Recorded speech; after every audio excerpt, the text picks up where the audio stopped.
Good morning, good afternoon, good evening to all the students. कैसे हैं आप सभी? आई जस्ट होप कि आप सभी अच्छे होंगे। तो आज की वीडियो किस लिए, बोर्ड तो बिल्कुल साफ है, किस लिए आज की वीडियो भाई? आज की वीडियो में हम रिवीजन करेंगे पूरे चैप्टर नंबर 1 की। जैसे कि हमें पता है हमारी लास्ट क्लास के अंदर chapter number 1 is completed. Value के साथ हमने चैप्टर नंबर 1 को कंप्लीट कर दिया है। तो आज हम पूरे चैप्टर को इन डेप्थ रिवाइज करेंगे। ईच एंड एवरी टॉपिक को रिवाइज किया जाएगा, साथ में लर्न भी किया जाएगा, ठीक है, ताकि आपको एक क्विक रिव्यू मिल जाए। और ये वीडियो आपको हेल्प करेगी, आपको लास्ट डे की रिवीजन में भी आपको हेल्प करेगी। और बीच बीच में भी कभी मन कर रहा है भाई रिवाइज कर लो चैप्टर नंबर 1 में क्या था, तो चला के बैठ जाना, ठीक है। सबसे पहले तो मैं एक बात बता देती हूँ आपको कि आपने वो नोट्स लिख लिए होंगे जो मैंने हैंड रिटन नोट्स बनवाए थे ड्यूरिंग द क्लास, क्योंकि वो बहुत ज़्यादा अच्छे हैं। और अगर किसी ने नहीं लिखे हैं तो भाई जाओ रेगुलर क्लासेस को देखो, उनके अंदर आपको हैंड रिटन नोट्स प्रोवाइड किए गए हैं इस बोर्ड के ऊपर ही। वो इतने अमेजिंग है ना, आपकी सारे की सारी बुक उसके अंदर कवर है, ईच एंड एवरी टॉपिक उसके अंदर कवर है, हाईलाइटेड के साथ, रियल लाइफ एग्जांपल्स के साथ हर चीज़ कवर है। So go and check it out. सबसे पहले अब हम क्या करते हैं, देखिए अभी हम करेंगे कि मैंने आपको कहा था एक बात कि मैं आपको सारे का सारे चैप्टर आपकी बुक में से मैच करवाऊंगी कि आप खुद देख लेना हमने सारे टॉपिक्स को कवर किया है या नहीं।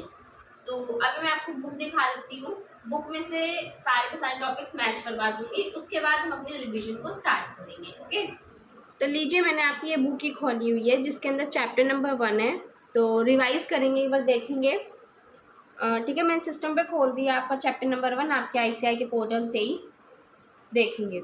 सबसे पहला चैप्टर नंबर 1 है इंट्रोडक्शन टू स्ट्रैटेजिक मैनेजमेंट, ठीक है। ये हमारे ओवरव्यू का चार्ट है, इस चार्ट के थ्रू ही हम अपने चैप्टर को रिवाइज करेंगे। ओके, आगे गए तो हमने देखा इंट्रोडक्शन, ये तो कुछ भी नहीं है। देखो मीनिंग ऑफ स्ट्रैटेजिक मैनेजमेंट मैंने बताया, जिसके अंदर हाईलाइट भी कर रखा है इन्होंने साफ साफ कि ग्रुप ऑफ पीपल होता है जो कि अफेयर्स को संभालता है, ठीक है। ये सब हमने किया है। उसके बाद आपने मैनेजमेंट का मतलब देखा, already covered. Concept of strategy already covered, बिल्कुल अच्छे नोट्स के साथ हमने कवर किया है जिसके अंदर सब हाईलाइटेड भी किया है। इफ़ यू रिमेंबर हमने एनसॉफ के तो टॉपिक को कवर भी किया था, ठीक है। ओके, उसके बाद हम नीचे गए, नीचे जाकर हमने क्या देखा, यही स्ट्रैटेजी को एक्सप्लेन किया है। उसके बाद इन्होंने क्या बताया कि स्ट्रैटेजी यूज़ होती है हर एक लेवल के ऊपर, बिल्कुल हमने इस चीज़ को कवर किया है। देन हमारा टॉपिक आएगा strategy is partly proactive and partly reactive, ठीक है। अभी देखो इन्होंने क्या है, इसी के अंदर सारा का सारा मिक्स कर रखा है। देखो ये रहा स्ट्रैटेजी हमारी क्या है, पार्टली प्रोएक्टिव है, पार्टली रिएक्टिव है, ये सारा टॉपिक आपका वही जाएगा, लेकिन ये हमने अच्छे से कवर किया अलोंग विद सेपरेट नोट्स। आगे चलेंगे, पार्टली प्रोएक्टिव पार्टली रिएक्टिव ये हमने कवर कर लिया। वो देखो वो चार्ट जो है ना, वो आपका मैं एक नेक्स्ट टॉपिक आएगा उसमें मैं नेक्स्ट चैप्टर्स में फर्दर चैप्टर्स में कवर करवा दूंगी, don't you worry regarding that. आगे ना हम देखो इसके अंदर कुछ टर्म्स लिखी हैं, अगर आप ध्यान देंगे, ये स्ट्रेंथ, वीकनेस, अपॉर्चुनिटी, थ्रेड्स, तो ये आपका एक आगे एक चैप्टर है और उसके अंदर इस चीज़ के बारे में इन डेप्थ एक्सप्लेनेशन है, तो मैं आपको उधर ही चीज़ कवर करवा दूंगी। उसके बाद हमने क्या देखा, देखो limitations and importance which we have already covered with the notes. Overall objective जो है हमने स्ट्रेटेजिक मैनेजमेंट के ऑलरेडी कवर्ड, ठीक है। कंप्लीट एडवांटेज देता है और ये हमें क्या देता है, सक्सेसफुली गाइड करता है कि चेंजेस में हमें कैसे काम करना है, बिल्कुल जी बिल्कुल। इम्पॉर्टेंस है हमने ऑलरेडी डिस्को किया था, डिस्को में क्या था, पीसी ने जीडी को एलजी पे चला के क्या किया था, रैप। देखो ये कितने अजीब मैनर में दिए गए हैं, सारे के सारे बेनिफिट, सारे के सारे इंपॉर्टेंस, लेकिन हमने बहुत ही अच्छे तरीके से सारे कवर ऑलरेडी कर लिए हैं। उसके बाद आगे चलेंगे, आगे चल के हमने क्या देखेंगे, लिमिटेशंस। देखिए लिमिटेशंस आएंगे, लिमिटेशंस आते के साथ आपको याद आ जाना चाहिए मोमोज वाले भैया, ठीक है। तो ये देखो भाई राम कैसे दे रखे लिमिटेशंस, लेकिन हमने तो परफेक्ट मैनर में कवर करी है। उसके बाद नेक्स्ट टॉपिक हमने ये भी कवर कर लिया, इंटेंट क्या होता है, विजन क्या होता है, मिशन क्या होता है, गोल्स क्या होते हैं, ऑब्जेक्टिव्स क्या होते हैं। देखो विजन क्या है, मिशन क्या है, गोल्स क्या है, ऑब्जेक्टिव्स क्या है, वैल्यू क्या है, वैल्यू सिस्टम क्या है, इस चार्ट के थ्रू मैंने आपको एक्सप्लेनेशन दी थी। उसके बाद ये हमने टॉपिक्स जो है ये वही सेम टॉपिक्स है, देखो एग्जांपल्स इन्होंने भी दिए हमने भी लिए थे, असेंशियल्स भी हमने किए, इफ़ यू रिमेंबर कि किसी भी हमारे विजन को बनाते हुए कौन कौन सी वो चीज़ें हैं जो कि ज़रूरी हैं एक विजन में होनी, ठीक है। उसके बाद हमने मिशन पढ़ा, मिशन के हमने पूरा पढ़ा। उसके अंदर हमने एक चीज़ भी देखी थी कि ऑर्गेनाइजेशन को किन किन चीज़ों को ध्यान में एक ऑर्गेनाइजेशन के अंदर मिशन क्यों होना चाहिए, क्यों क्यों, और ये हमने याद किया था किसके साथ बताएंगे। टेक्निक बनाई थी हमने, उस टेक्निक के साथ हमने याद किया था। और वो टेक्निक अब आपको लिखनी है किसके अंदर, कमेंट सेक्शन के अंदर। और ओके, उसके बाद मिशन क्या होता है ये हमने देखा, हमारे कौन से बिजनेस में, इस सारे टॉपिक्स हमने कवर किए। गोल्स हमने देखा, ऑब्जेक्टिव्स हमने देखा, बिल्कुल ऑब्जेक्टिव की कैरेक्टरिस्टिक्स भी हमने देखी थी, और एक एग्जाम्पल का चार्ट भी बनाया था जिसके अंदर हमने एग्जाम्पल लिया था किसका, रिलायंस इंडस्ट्रीज का। परफेक्ट, आगे चलेंगे। इसकी भी जो जो मैंने टेक्निक्स बताई है ना, मैं आपको एक होमवर्क दे रही हूँ कि जो जो मैंने टेक्निक्स बताई है ना, वो आपको क्या करनी है, कमेंट सेक्शन में लिखनी है नीचे। इससे आपकी रिवाइज हो जाएंगी। लॉन्ग टर्म ऑब्जेक्टिव का टॉपिक भी मैंने करवाया था, और उसके साथ में मैंने अपने एक दो टॉपिक्स भी ऐड करवा दिए थे। उसके बाद वैल्यूज़ एंड वैल्यू सिस्टम हमने ऑलरेडी कवर कर लिए कि ऑर्गेनाइजेशन की सारी एथिक्स को बताता है। लेवल्स हमने किए, corporate level, business level, functional level. देखो गला मेरा बैठा हुआ है भयंकर, ठीक है, इसीलिए मैं क्लासेस को अपलोड भी नहीं कर पा रही थी कुछ दिनों से, क्योंकि गला बैठा हुआ है तो मैं आवाज़ ही नहीं आएगी। लेकिन अब फिर देखा कि काफ़ी दिन हो गए भाई करो, तो थोड़ा सा मैनेज करना विद द वॉइस। ये हो गए हमारे तीनों लेवल्स कवर हो गए। एग्जाम्पल के साथ किया था हमने, किसके एग्जाम्पल के साथ, अल्फ़ाबेट के एग्जाम्पल भी देखा था और टाटा जी का एग्जाम्पल भी देखा था, ठीक है, तीनों लेवल कवर किए। उसके बाद हाँ, एक बात, ये ना नेटवर्क है, तीनों लेवल के अंदर ये नेटवर्क है जिसके अंदर हम रिलेशनशिप देखेंगे। तो जो नेक्स्ट चैप्टर है ना, नेक्स्ट चैप्टर की स्टार्टिंग से पहले मैं ये आपको करवाऊंगी, क्योंकि ये एक लिंकेज बनाता है अगले चैप्टर में, इसलिए ये छुड़वाया था। तो इस चीज़ का ध्यान रखने का। अभी आप कहो कि पहला चैप्टर कवर हो गया, लेकिन ये हमें करवाया नहीं, ये करवाना है नेक्स्ट चैप्टर की स्टार्टिंग में करवाऊंगी, because it will form a kind of linkage, ठीक है, इसलिए छुड़वाया है। और इसलिए मैच भी करवा रही हूँ सारा। तो ये आपके कुछ रिलेशनशिप से तीन ये रहते हैं। चैप्टर खत्म। Here we are gonna end with this chapter। देख लिया आपने, तो ये हमारा चैप्टर यहाँ हो गया है ख़त्म। उसके बाद देखो, तुमको मैंने ना कहा था ना कि एक डिफरेंस है छोटे से बॉक्स में वैल्यूज़ एंड वैल्यूज़ इंटेंट का, वो ये था बॉक्स, इस बॉक्स के थ्रू करवाया था। मुझे वो टॉपिक अच्छा लगा कवर, इसलिए मैंने उसको कवर किया, क्योंकि वो MCQs वगैरह में आपका आ सकता है। तो इस चीज़ को भी हमने कवर कर लिया। तो छोटी से छोटी चीज़ हमने कवर की, don't you worry regarding that. ये वाला टॉपिक आई नो कि रह गया है, वो मैंने जानकर ही छोड़ा है, वो मैं कवर कर दूँगी अपने नेक्स्ट में। ओके, तो बुक हमने पूरी की पूरी मैच कर लिया। आई होप कि आपको सेटिस्फेक्शन आ गया होगा कि भाई हाँ, हमारा पूरा चैप्टर यहाँ कंप्लीट हो जाता है। चलिए आइए अब सामने। तो कर लिए रिवाइज हमने बुक में से कि कौन कौन से चैप्टर्स हैं हमारे, सारे कवर्स हुए हैं या नहीं हुए, चैप्टर नंबर 1 के सारे टॉपिक्स, सारी एक्सप्लेनेशन मैंने आपको दे दी है। अब आपने खुद ही देख लिया कि हमने फुल एंड फाइनल चैप्टर जो है 1 को कवर कर लिया है, along with examples everything. Learning के साथ में एक टॉपिक रह गया, आई नो दैट, वो मैट्रिक्स वाला वो अप्रोच है हॉरिजॉन्टल वर्टिकल मैट्रिक्स, तो that I cover definitely, don't you worry regarding that. आपका हर एक चीज़ कवर हो जाएगी, मैं आपको मैच भी करवाऊंगी साथ के साथ, तो उसका स्ट्रेस नहीं लेने का। अभी let's get start to revision, ठीक है। देखो क्या कहता है ये रिवीजन में, ये चार्ट आपकी बुक में फ्रंट पेज पे ये इंट्रोडक्शन टू स्ट्रेटेजिक मैनेजमेंट। इसके अंदर अगर हमें कुछ लिखना होगा, अपने एडिशनल पॉइंट्स हमें ऐड करने में, then we will definitely add. ये तो मैंने कल कॉपी पेस्ट मारा है from your book itself। Okay okay, so let's get start. देखो रिवीजन है तो डेफिनेटली छोटा बताया जाएगा, सिर्फ और सिर्फ कुछ की पॉइंट्स को बताया जाएगा, एक्सप्लेनेशन नहीं दी जाएगी हर चीज़ की। हम क्विक रिव्यू लेंगे हर चीज़ का।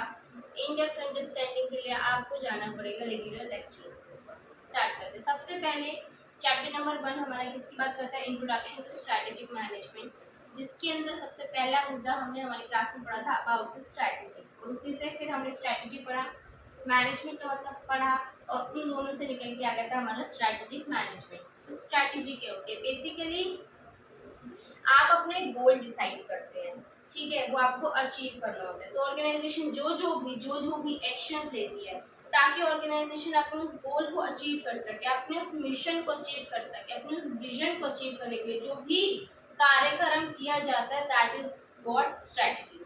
किसी भी आम बिजनेस को खास बनाने के लिए जरूरी है कि आप स्ट्रैटेजिक मैनेजमेंट को लगाएं। स्ट्रैटेजिक मैनेजमेंट को लगाने के लिए समझना जरूरी है कि वो है क्या। तो इसी चीज को समझने के लिए हमने ये कहा कि स्ट्रैटेजीज क्या एक ऐसा एक्शन है ताकि हम फुलफिल कर सकें, ताकि हम अचीव कर सकें हम फ्यूचर में क्या बनना चाहते हैं। This is what strategies. ठीक है, तो जो भी हमने एक्शंस लिए, जो भी हमने काम सारे किए, जितने भी इंटर रिलेटेड एक्टिविटीज हमने परफॉर्म किए फॉर द एंड ऑफ, ठीक है, वो सभी क्या है, स्ट्रैटेजीज है ताकि हम उसे अचीव कर सके, उस चीज को what we want to be become in future, उस चीज को हम एक्शन में रियलाइज कर सकें।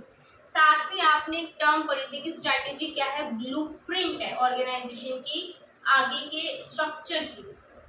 मतलब कि एक ऑर्गेनाइजेशन को क्या चाहिए, क्या उसकी डेस्टिनेशन है, कहाँ वो जाना चाहते हैं, उसका एक ब्लूप्रिंट है। जब हम अपनी स्ट्रैटेजी बनाते हैं तो हमें दिख जाता है कि हम ये सब एक्टिविटीज को परफॉर्म करेंगे ताकि हम उस चीज को अचीव कर सकें। तो एक ब्लूप्रिंट है ऑर्गेनाइजेशन की जितनी भी एक्टिविटीज है परफॉर्म करने का। This is what strategies. एक बात ध्यान रखना, रिविजन के टाइम पे जो मैंने क्लास नोट्स बनवाए थे वो आपके सामने होने चाहिए, वेरी वेरी इंपॉर्टेंट। मेरे सामने मेरे नोट्स हैं ताकि अगर कोई पॉइंट हमारा रह जाते तो साथ में देख लें, देखने में कोई शर्म नहीं है। ठीक है, तो मैं भी देख रही हूँ, डेफिनेटली मैं भी कोई पॉइंट मेरे दिमाग से मिस आउट हो रहा है तो मैं देख रही हूँ साथ के साथ, इसमें कोई वो नहीं है। तो वो चीज ध्यान रखिए। दूसरा हमने क्या पढ़ा, कुछ एग्जांपल्स, कोका कोला का एग्जांपल पर क्वांटिटी को इंक्रीज करना, प्राइसेस को रिड्यूस करना, पतंजलि स्वदेशी है, मेड इन इंडिया है, ये कुछ एग्जांपल्स है। सन फार्मा का हमने एग्जांपल्स है। उसके बाद हमने बायजूस का किस तरह से वो मर्जर्स करते हैं, किस तरह से वो एक्विजिशंस करते हैं, किस तरह से वो एडवर्टाइजिंग मार्केटिंग के ऊपर इतना इतना खर्चा वो कर रहे हैं। This is what strategy. उनका स्ट्रैटेजी क्या है कि भाई मुझे अपने मार्केट में छाना है, मैं हूँ इस मार्केट में। तो इसलिए वो क्या करते हैं, जितने भी छोटी छोटी ऑर्गेनाइजेशन है उसके साथ मर्ज कर लेती हैं, उसके साथ स्ट्रैटेजिक अलायंस बना लेती हैं। अलायंस आप टर्म पढ़ेंगे आगे चैप्टर्स में, फोर्थ चैप्टर्स में। एक्विजिशन और अलायंस एक अलग चीज होती है। एक्विजिशन एक लीगल कॉन्ट्रैक्ट होता है, अलायंस आपस में पार्टीज कर लेते हैं पर्सनली। जैसे कि अलायंस का बेस्ट एग्जाम्पल है स्टारबक्स और टाटा। ठीक है, वो आगे बढ़ेंगे, ठीक है, अभी नहीं किसके उस चीज में। तो जो भी ये सब चीजें की जाती है ना, ये किसकी देन है, स्ट्रैटेजीज की। क्योंकि अगर आप आज डिसाइड नहीं करेंगे ना, पहली बात तो हम ये डिसाइड कर लेते कि हमें उस चीज को अचीव करना है, उसको अचीव कैसे करना है, क्या क्या हमें करना है, किन किन फुटपाथ के ऊपर हमें जाना है, क्या डायरेक्शन हमें चूज करनी है, वो हमें कौन बताता है, स्ट्रैटेजी बताते हैं। दूसरी चीज मैनेजमेंट के ऊपर आएगी। मैनेजमेंट क्या है, ग्रुप ऑफ पीपल हैं, लोग हैं जो भी इन सभी कामों को करते हैं। अभी स्ट्रैटेजीज के अंदर हमने डिसाइड तो कर लिया कि हमें ये सब करना है, लेकिन उस काम को करने वाले बंदे भी तो चाहिए, वो मैनेजमेंट है। तो अब एक बात ध्यान रखिए, स्ट्रैटेजीज कभी भी रिप्लेस नहीं कर सकते मैनेजमेंट को। भाई उसको फॉर्मुलेट करना, उसको गाइड करना, रिसोर्सेज पर लोकेट करना, उसके ऊपर सुपरवाइज करना, कि देखना कि काम प्रॉपरली परफॉर्म हुआ है या नहीं हुआ है, फर्दर कोई एक्शन रिक्वायर्ड है या नहीं है, वो कौन देखेगा, मैनेजमेंट ही तो देखेगी। सो this is what management is. और इन दोनों को मिला दे तो क्या बन जाता है, स्ट्रैटेजिक मैनेजमेंट। परफेक्ट। इसके बाद आपने एक टर्म पढ़ी थी स्ट्रैटेजीज के अंदर, strategies partly proactive and partly reactive. तो मैं क्या करती हूँ ना, यही कॉन्सेप्ट ऑफ स्ट्रैटेजी के अंदर ही लिख देती हूँ। हमने कहते हैं partly proactive and partly reactive strategy. Proactive क्या होता है, रिएक्टिव क्या होता है। प्रोएक्टिव होता है प्लान स्ट्रैटेजी, मतलब बड़ा ही सोच समझ के मैक्सिमम ऑफ द फंड्स को इन्वेस्ट करके हमने अपना दिमाग लगाया, हमें ये सारी एक्टिविटीज को परफॉर्म करना है, तो वो हमारा क्या होता है, प्लान स्ट्रैटेजी। और फिर कुछ ऑर्गेनाइजेशन के अंदर चेंजेस आ गए, इन्वायरमेंट के अंदर कुछ चेंजेस आ गए, हमारे को ऐसा लगा कि भाई हमारी पहले वाली स्ट्रैटेजी फ्लॉप थी, तब हम क्या बनाते हैं, अडेप्टिव स्ट्रैटेजीज बनाते हैं। वो हमारी क्या होती है, रिएक्टिव स्ट्रैटेजी होती है। ठीक है, जैसे कि मैंने एग्जांपल लिया था ड्यूरिंग द क्लास कि टाटा ने नैनो को इंट्रोड्यूस किया। उसने तो सोचा था कि मैं कार दूंगा ऐसा जो कि हर किसी के बजट में आ जाएगी, लेकिन उस कार की टैगलाइन बन गई रिबो की कार, जिसकी वजह से कोई इसको परचेज ही नहीं करना चाह रहा था। क्योंकि अगर कोई नैनो में बैठता था ना तो उसकी गुडविल के ऊपर अपने आप इम्पैक्ट आ जाता था। ठीक है, तो इसीलिए क्या किया गया, इसीलिए उन्होंने इंट्रोड्यूस टाटा ओसम। तो टाटा को लाना बहुत ही प्रोएक्टिव स्ट्रेटेजी। फिर देखा नहीं भाई चेंजेस करने की जरूरत है, ये स्ट्रेटेजी हमारी फ्लॉप जा रही है, इसीलिए उसके अंदर जब चेंजेस हमने किए तो वो बन गई हमारी रिएक्टिव स्ट्रेटेजी। ठीक है, काम खत्म हो गया, बिल्कुल खत्म हो गया। आगे चलेंगे, फटाफट से अपने पेजेस को आगे टर्न कीजिए। स्ट्रेटेजिक मैनेजमेंट हमने पढ़ लिया। हाँ, आगे जाके हमने देखा कि हमारे कुछ टॉपिक्स है स्ट्रेटेजिक मैनेजमेंट की, इंपॉर्टेंस के, लिमिटेशंस के। साथ में बुक में टॉपिक नहीं लिखा but I mention it down कि हमारा एक और टॉपिक है that is the objectives of strategic management. Strategic management होनी ही क्यों चाहिए भाई, क्यों, क्या ऑब्जेक्टिव्स है स्ट्रेटेजिक मैनेजमेंट के? कुछ भी नहीं है। सबसे पहले तो ये आपको क्या करेगा, आपको बताएगा कि कैसे आप कॉम्पिटिटिव एडवांटेज को क्रिएट करें। ठीक है, आपको हेल्प करेगा कॉम्पिटिटिव एडवांटेज क्रिएट करने का, आपको कोर कॉम्पिटेंसीज को क्रिएट करने का, ताकि सभी कॉम्पिटिटर्स के कंपैरिजन में आप छाएं। हम आज टूथपेस्ट को कॉलगेट के नाम से जानते हैं, आज घरों में भी ये बोला जाता है कॉलगेट खत्म हुआ, कॉलगेट लिया, but Colgate is just a brand, ये तो टूथपेस्ट है इन एक्चुअल। तो इसीलिए हम बोलते हैं कि कितने सारे ऐसे प्रोडक्ट्स हैं जैसे कि Fevicol, Fevicol is just a brand guys, it's a glue stick. ठीक है, तो इसीलिए हम बोल देते हैं कि भाई ये जो है ना, हमने इसको इतना अच्छा बनाया, हमने कुछ ऐसा खास किया, हमारी स्ट्रैटेजीज इतनी अच्छी हमने बनाई कि प्रोडक्ट की पहचान ही हमारी ब्रांड से हो गई। ठीक है, तो इसीलिए हम बोल देते हैं कि ये हमारी स्ट्रैटेजीज है। स्ट्रैटेजीज की हेल्प से हमने क्या बनाया, कॉम्पिटिटिव एडवांटेज। दूसरा क्या होता है, आपने देखा कि इन्वायरमेंट के अंदर चेंजेस होते हैं, तो उन चेंजेस के हिसाब से हमें खुद को अडेप्ट करना पड़ता है। वो कौन हमें बताता है, अडेप्टिव स्ट्रेटजी। तो ये हमें गाइड करता है कि कैसे चेंजिंग एनवायरनमेंट में हमें अपने एक्शंस को परफॉर्म करना। काम खत्म। नेक्स्ट आएंगे। नेक्स्ट अगर हम आए तो हमने देखा हमारी लिमिटेशन ऑफ स्ट्रेटेजिक मैनेजमेंट क्या थी। देखो इसके अंदर दो ही ऑब्जेक्टिव्स थे, याद रखना। इसके अंदर जब आप आओगे ना, आप अपने याद रख लेना मोमोज वाले भैया को, बहुत जरूरी है भाई मोमोज वाले भैया, उनको याद कर लिया करो हर दूसरे दिन, खाने में नहीं पढ़ने में अच्छे नहीं है ज्यादा मोमोज खाने, मैदे के हैं। ठीक है, देखो क्या कहते हैं, लिमिटेशंस ऑफ स्ट्रेटेजिक मैनेजमेंट। गला बैठा अपना,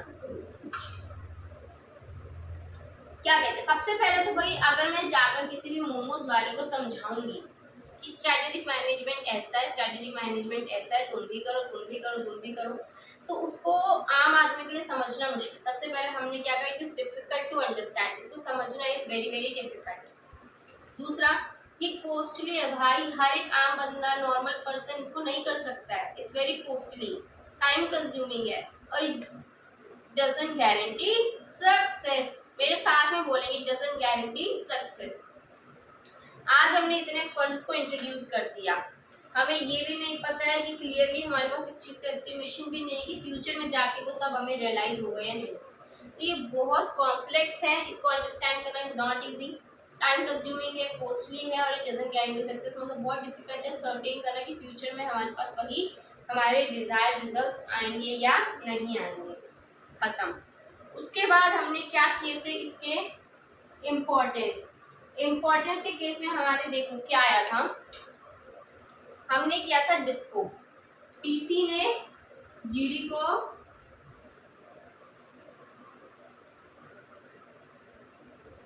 ठीक है, पीसी ने जीडी को एलजी पर चलाकर क्या किया था, रैप किया था। हाँ जी, कैसे किया था देखो, मेरे साथ में बोलेंगे सभी के सभी, कोई पॉइंट भूल जाते हैं तो नोटबुक में देख लेना, कोई बात नहीं, लेकिन उसके बाद दोबारा से रिवाइज करना। ठीक है, देखो क्या था, हमने किया डिस्को, इतने हम खुश हुए इसके रिजल्ट से, तब हमें इसके पता चला कि कितनी इंपॉर्टेंस है, तो हमने क्या किया, डिस्को किया। क्या था, पी से हमारा कहता है प्रोएक्टिव होता है, ये ऑर्गेनाइजेशन को हेल्प करता है कि वो क्या बन सके, प्रोएक्टिव बन सके। प्रोएक्टिव के बाद में हमारा क्या था, ताकि ऑर्गेनाइजेशन की फ्यूचर को शेप कर सके। ठीक है, सी से हमारा क्या था, ऑर्गेनाइजेशन को हेल्प करता है कोर कॉम्पिटेंसीज को डेवलप करने में, ताकि ऑर्गेनाइजेशन क्या कर सके, सर्वाइव कर सके लॉन्ग रन में। और इस सर्वाइव से एक और पॉइंट आ गया था कि ऑर्गेनाइजेशन की हेल्प करते हैं survival and growth in the long run of the organisation. ठीक है, पीसी जी से क्या होता है, ये हेल्प करता है ऑर्गेनाइजेशन को डिफाइन करने उसके रियलिस्टिक गोल्स एंड ऑब्जेक्टिव्स को। खत्म। जी डी डी से क्या करता है, ऑर्गेनाइजेशन को हेल्प करता है कि फाइंड आउट करे अपनी डेस्टिनी को ओन मैनर में, मतलब कि ऑर्गेनाइजेशन की ये हेल्प करता है कि बस कंट्रोल कर सके अपनी डेस्टिनी को, कि जो भी ऑर्गेनाइजेशन की फ्यूचर है उसको आज एक प्रॉपर मैनर में कंट्रोल कर सके। ठीक है। G D L logical framework provide कर देता है ऑर्गेनाइजेशन की सभी एक्टिविटीज के through. L PC G D को एल जी जी से हमारा क्या जाता है कि ऑर्गेनाइजेशन को गाइड करता है बेटर आगे फ्यूचर में काम करने के लिए, जिसके वजह से ऑर्गेनाइजेशन जितनी भी अपॉर्चुनिटीज उसे ग्रैब कर लेते हैं। देखो अपॉर्चुनिटीज का एक अलग से पॉइंट था, तो मैंने इसको साथ इसको लिंक किया था। तो एक ऑर्गेनाइजेशन को क्या करता है, ये हेल्प करता है कि ऑर्गेनाइजेशन को गाइड करता है। ठीक है जी। और आर से हमारा कहता है रिएक्टिव, मतलब एक डिफेंस मैकेनिज्म का काम करता है अगेंस्ट जितने भी मिस्टेक्स है, जितने भी पिटफॉल्स हैं ऑर्गेनाइजेशन के। ए ये हेल्प करता है ऑर्गेनाइजेशन को कि वो क्या कर सके, अवॉइड कर सके जितनी भी कॉस्टली मिस्टेक्स ऑर्गेनाइजेशन के अंदर हो सकती है। पी पी से ये ऑर्गेनाइजेशन के लिए काम करते हैं कि वो पाथ फाइंडर की तरह काम करते हैं, कि जितनी भी डायरेक्शंस हैं उसको देख के, क्योंकि ये एक ब्लूप्रिंट क्रिएट कर देते हैं ना ऑर्गेनाइजेशन का, तो ये हेल्प करता है ऑर्गेनाइजेशन की वो अपने पाथ को डिसाइड करे और उसके ऊपर अपनी ऑर्गेनाइजेशन अपनी एक्टिविटीज को परफॉर्म करे, सो दैट की ऑर्गेनाइजेशन अपने जितने भी गोल्स ऑब्जेक्टिव विजन मिशन है उसे रियलाइज कर सके। खत्म। इतना आसान है, देखा। दिस इज व्हाट मैंने आपको कीवर्ड की लिंक है जिससे आपकी सारी की सारी इंपॉर्टेंस यहाँ पर मैंने रिवाइज करवा दी। आई होप कि आपको हो गई होगी। दोबारा से मेरे साथ में सारे सारे बोले थे, अभी हमने सभी ने देखकर बोला है, हम बिना देखे बोलेंगे। पी से प्रोएक्टिव, यस। उसके बाद सी से हमारी ऑर्गेनाइजेशन की कोर कॉम्पिटेंसीज, ताकि ऑर्गेनाइजेशन सर्वाइव कर सके, उसी से survival and growth of the organisation in long run. Next आएंगे जी से ऑर्गेनाइजेशन की क्या करके हेल्प करता है, डिफाइन करें उसकी realistic goals and objectives. D से क्या आएगा, ऑर्गेनाइजेशन को हेल्प करते कि वो अपनी डेस्टिनी को डिफाइन कर सके।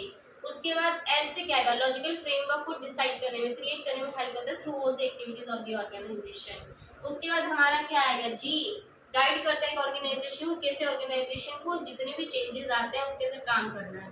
उसके बाद क्या आ जाता है, गाय एंड जी रैप आर से आता है रिएक्टिव, ऑर्गेनाइजेशन को हेल्प करते हैं कि कैसे वो एक डिफेंस मैकेनिज्म बनाएगी अगेंस्ट जितने भी मिस्टेक्स है, जितने भी पिटफॉल्स हैं। ए हेल्प करता है ऑर्गेनाइजेशन को अवॉइड करे वो जितनी भी कॉस्टली मिस्टेक्स हैं। पी पाथ फाइंडर की तरह काम करता है, काम खत्म। बीच में अपॉर्चुनिटीज का पॉइंट भी था। ठीक है, तो बस ये सारा हमारा काम क्या हो गया है, खत्म हो गया है यहाँ।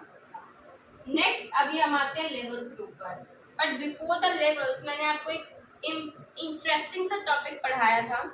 आई होप कि आपको याद होगा कि एक जो एसएम है वो सिर्फ और सिर्फ यहीं पर यूटिलाइज नहीं होता है। SM is also use in case of NGOs, in case of the educational institution. तो मैं इसको लिख देती हूँ, इसके मैं एक हेड बना देती हूँ। देखो ये ना हम साथ के साथ मॉडिफिकेशंस कर रहे हैं, आपने भी आपको भी खुद करना होता है। देखिए जब आप सेल्फ स्टडी करते हैं ना, तो उस सिचुएशन में आपको क्या करना होता है, जिस तरह से ये चार्ट बुक का था, लेकिन अब इसके अंदर हम अपने हिसाब से एडिटिंग कर रहे हैं। ठीक है, तो वही सब काम आपको भी करना है। यूसेज ऑफ एसएम कहाँ कहाँ पर था, एनजीओज एनपीओज में होता है, गवर्नमेंट इंस्टीट्यूशंस में होता है, एजुकेशनल इंस्टीट्यूशंस में होता है, साथ में हमारे हॉस्पिटल्स में भी हो जाता है। ठीक है, तो ये इन सब चीज़ों में कैमरे में कवरेज आ रही है, अब आगे होगी। तो जितने भी ये हमारे यूसेज हैं, ठीक है, देखिए क्या कहा था मैंने इसके अंदर कवर करने। एनजीओज बेसिकली कौन सी ऑर्गेनाइजेशंस होती है, ये एक ऐसी इंस्टीट्यूशंस होती है जिनका ऑब्जेक्टिव प्रॉफिट अर्न करना नहीं होता है, बल्कि सोशल वेलफेयरिंग का काम होता है। ठीक है, तो इन ऑर्गेनाइजेशंस के लिए फंड्स को रेज करना is very very important. Majority of the fund starting में तो गवर्नमेंट एंटिटीज कर देती है, but after that it is required कि वो अपने फंड्स को रेज करें। तो एसएम जो होता है ना, उनको हेल्प करते हैं कि किस तरह से वो अलग अलग सोर्सेज से फंड्स को रेज करेंगे, कैसे उनको अलोकेट करेंगे, एंड देन उनका री इन्वेस्टमेंट्स कैसे करेंगे। तो उस चीज़ के लिए हमें कौन हेल्प करता है, एसएम हेल्प करता है। अगर हम आगे जाते हैं और आगे हम बात करते हैं एजुकेशन इंस्टीट्यूशंस, तो आजकल कंपटीशन इतना ज़्यादा इंक्रीज हो रहा है और इन्वायरमेंट के अंदर चेंजेस के हिसाब से हमने देखा ऑनलाइन इंट्रोडक्शन होती है, जिसकी वजह से वर्चुअल क्लासेस ज़्यादा प्रमोट हो रही है as compare to the offline classes. तो ओल्ड स्कूल्स वगैरह इंस्टीट्यूशंस यूनिवर्सिटीज उनके अंदर क्या होता है, डाउनफॉल आ रहा है, जस्ट बिकॉज कि हमारा ऑनलाइन इंट्रोडक्शन ज़्यादा आने लग गया। तो ये बस यही हमें बताता है कि भाई आप एक बात को ध्यान रखिए कि जैसे जैसे जैसे जैसे इन्वायरमेंट के अंदर चेंजेस आ रहे हैं उस तरह से आपको अपने अंदर भी चेंजेस लाने हैं ताकि आप सरवाइव कर सके फ्यूचर के अंदर। वो हमें कौन बताता है? एसएम। किस तरह से आपको एक्विजिशंस करने, किस तरह से आपको मर्जर्स करने हैं। जैसे कि बायजूस ने बहुत मर्जर्स करे हैं गाइस, बहुत मर्जर्स करे हैं। किस वो अग्रेसिव मार्केटिंग स्ट्रेटेजी को अडॉप्ट करते हैं जिसकी वजह से वो बहुत ज्यादा लॉसेस में चला गया। ठीक है, तो ये सभी हमें कौन बताता है? एसएम ही पढ़ाता है कि किस तरह से आपको एक्विजिशंस करना है, आपको मार्केटिंग कब करना है। तो हमने एग्जांपल लिया था कि बायजूस जैसे कोई एग्रेसिव मार्केटिंग का यूज करता है, वो एक्विजिशंस बहुत ज्यादा करता है। अगर आप उसको देखेंगे ब्रांड एम्बेसडर्स भी शाहरुख खान को बना रखा है, तो बड़े बड़े फेस लेकर आता है उस स्क्रीन के सामने। उन फेसेस की वजह से उसका एक्सपेंडिचर भी इंक्रीज होता है as compare to the tuition fees they are collecting. ठीक है, तो this is what follows in anyways. तो ये सभी चीजें हमें वाइजली किस तरह से परफॉर्म करने के अलग अलग टेक्निक्स हमें लाने, कब हमें प्रोडक्टिव बनाना है। लेकिन इन्वायरमेंट के अंदर चेंजेस आ गए तो आपको एडेप्टिव स्ट्रेटेजी मतलब रिएक्टिव स्ट्रेटेजी को अडॉप्ट करना पड़ेगा। किसने हमें सिखाया है? भाई एसएम ने हमें सिखाया है। तो मोर फ्रीक्वेंटली जितने भी कंप्यूटर इंटरनेट टेक्नोलॉजीज आ रहे हैं ये सभी चीजें। Yes yes yes yes perfect. आगे चलेंगे। आगे जाकर हमने क्या देखा कि जितने भी मेडिकल ऑर्गेनाइजेशंस हैं, हमारे हॉस्पिटल्स हैं, उनके अंदर भी एसएम बहुत ज्यादा यूटिलाइज होता है। कैसे होता है यूटिलाइज एसएम? उधर देखो, लेट मी टेल यू।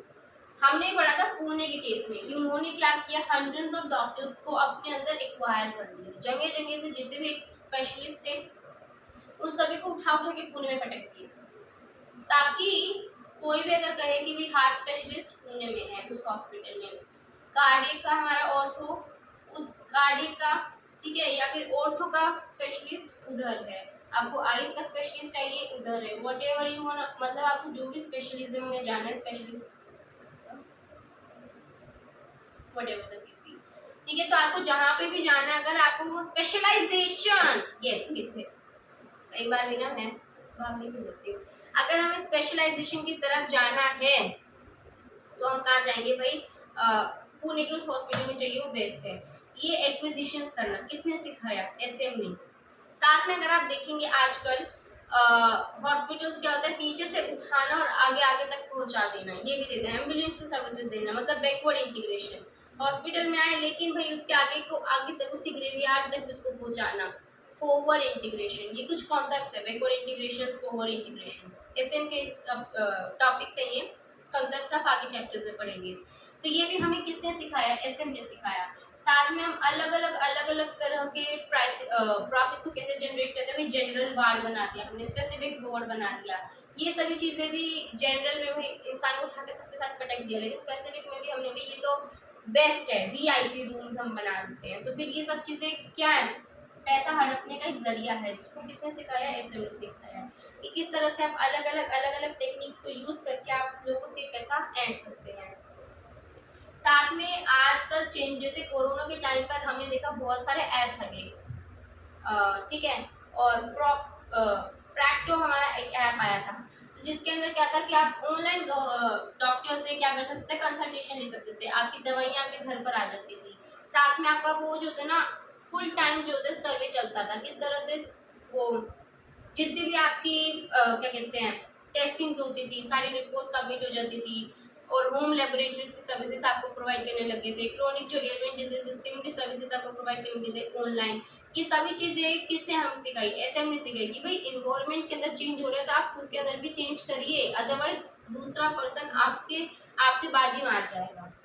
ठीक है, अगर ये टॉपिक हमारा क्लियर हो जाता है तो हम आगे चलते हैं गवर्नमेंट इंस्टीट्यूशंस ऑर्गेनाइजेशंस क्या कहता है, ये समझेंगे। गवर्नमेंट के अंदर ना बेसिकली आप जब भी आते हैं, जैसे कि हम इसके अंदर बेस्ट एग्जांपल लेते हैं कि रेलवे की टिकट पहले हमें रेलवे बूथ पे जाना पड़ता था, लेकिन आज हमारे घर बैठे टिकट्स की बुकिंग हो जाती है। किसने सिखाया भाई? ये इनोवेशंस एसएम ने हमें सिखाया। आईआरसीटीसी खाना भी बुक कर लीजिए अपने अलग अलग टेयर में, first year AC, second year AC, third year AC, what all the services are introduced with the help of the SM only. So ये हमें बताते हैं कि किस तरह से और गवर्नमेंट्स को भी अपने ई साइनिंग की चीज़ों को लेकर आना है, अपने ऑनलाइन पोर्टल्स को कैसे डेवलप करना है, जितनी भी हमारी रिटर्न फाइलिंग्स है वो ऑनलाइन कैसे होगी, हमारे ऑनलाइन सिग्नेटरीज कैसे होंगे, एमसी की वेबसाइट के ऊपर हमें कैसे काम करें, जीएसटी का पोर्टल कैसे बनाना है, ये सभी चीज़ें और गवर्नमेंट ने भी भाई अडॉप्ट किया तो इनके अंदर इनोवेशन आया तो ये आगे बढ़े। अगर ये ऐसा नहीं करेंगे तो ये डूब जाएंगे। एक चीज को ध्यान रखिएगा, गवर्नमेंट के अंदर ना इस चीज को करना मतलब एक फ्रीडम ना के बराबर होती है। फ्रीडम नाम की चीज गवर्नमेंट के अंदर ना के बराबर होती है, क्योंकि उनके अंदर हजार लोगों से पूछना पड़ता है। ठीक है, so this is the example of SM in case of government. हमने ई टेंडर्स भी रेज कर देते हैं, ई प्रोक्योरमेंट्स भी होते हैं। So this is what all the results of SM होंगे। तो एसएम का हेल्प सिर्फ और सिर्फ इधर ही नहीं होता है, एसएम की हेल्प हमारे एनजीओ में भी होती है, गवर्नमेंट ऑर्गेनाइजेशंस के अंदर भी होती है, मेडिकल्स के अंदर भी होती है, एजुकेशन सेक्टर्स के अंदर भी इसकी उतनी ही सिग्निफिकेंस है। अब आते हैं अपने नेक्स्ट टॉपिक के अंदर, that is the strategic levels of an organisation. क्या कहता है समझिए ध्यान से। 3 लेवल्स हो गए स्ट्रेटेजिक लेवल्स एक ऑर्गेनाइजेशन के अंदर, corporate level, business level and functional level. तीनों लेवल्स जो है हमें पढ़ने हैं। क्या था रिवाइज करेंगे। देखो सबसे पहले मैंने इसके अंदर इस सिचुएशन में मैंने आपको 2 एग्जांपल्स दिए थे। एक तो हमने एग्जांपल पढ़ा था टाटा ग्रुप का, दूसरा हमने पढ़ा था उसका अल्फाबेट का। ठीक है, तो ऑर्गेनाइजेशन के जितने भी बड़े बड़े लोग होते हैं वो कहाँ होते हैं, कॉर्पोरेट लेवल। जितने भी सीईओज हैं, सीनियर लेवल स्टाफ हैं, हमारे जितने भी बोर्ड ऑफ डायरेक्टर्स हैं, जितने भी हमारे कॉर्पोरेट लेवल के जो भी स्टाफ आते हैं, सीएफओज है, वो सारे लोग कहाँ आ जाएंगे बताइए। वो सभी लोग आते हैं कॉर्पोरेट लेवल के ऊपर। जैसे कि एग्जांपल में टाटा में देखा था नटराजन, हाँ, वो कहाँ पर था, कॉर्पोरेट लेवल के ऊपर था, हमारा सीनियर पर्सन।